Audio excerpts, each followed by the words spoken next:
আসসালামু আলাইকুম। আবার চলে আসলাম গরুর ভিডিও নিয়ে। আসলে আপনারা যারা আমার ভিডিওটা দেখতেছেন, একটা লাইক দিয়ে ভিডিওটা দেখতে থাকুন। আর যদি ভিডিওটা ভালো লাগে আমার চ্যানেলটা সাবস্ক্রাইব করে পাশে থাকবেন। আসলে আপনারা যারা গরু পালেন, যারা গরুকে ভালোবাসেন, তাদের জন্য এই ভিডিওটা। আবার যারা গরু লালন পালন করেন না, তারা গরু লালন পালন করতে পারেন। আসলে গরু লালন পালন করতে বেশি কষ্ট হয় না।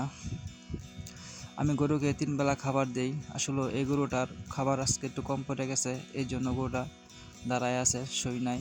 আসলে গরুর যত বেশি খাবার সে খাবে, ততই বেশি সে খাওয়ার পরে শুয়ে থাকবে। আর যে গরু শুয়ে থাকবে সেই গরুর স্বাস্থ্য হবে, শরীর ভালো থাকবে।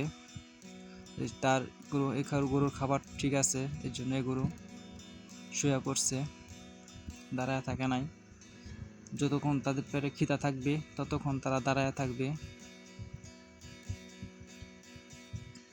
আপনারা গরু লালন পালন করলে কি খাবার খাওয়ান আমাকে জানাতে পারেন, আমিও খাওয়াবো। আসলে আমার গরুকে 3 বেলা খাবার দেই, খের আর ঘাস। সকালে দুপুরও খের ঘাস, রাতেও সেম খাবারই দেই।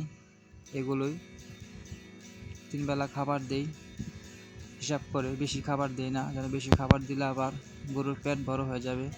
গরুর পেট বড় হয়ে গেলে গরু দেখতে সৌন্দর্য হয় না, ভালো লাগে না।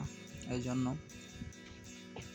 এই যে সে আবার শুয়ে পড়ছে, তার পেটে খাবার বেশি একটা নাই, এই জন্য তার খাবার আজকে কম পড়ে গেছে। এই জন্য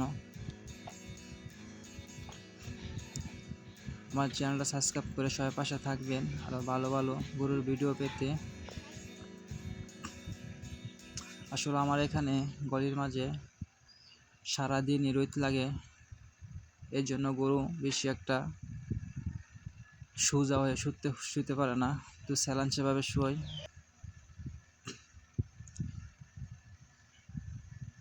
আর আমার এখানে মোটামুটি বাতাসও কম লাগে গরুর, উপরে ফ্যান থাকে, এই জন্য ফ্যান দেওয়া আছে।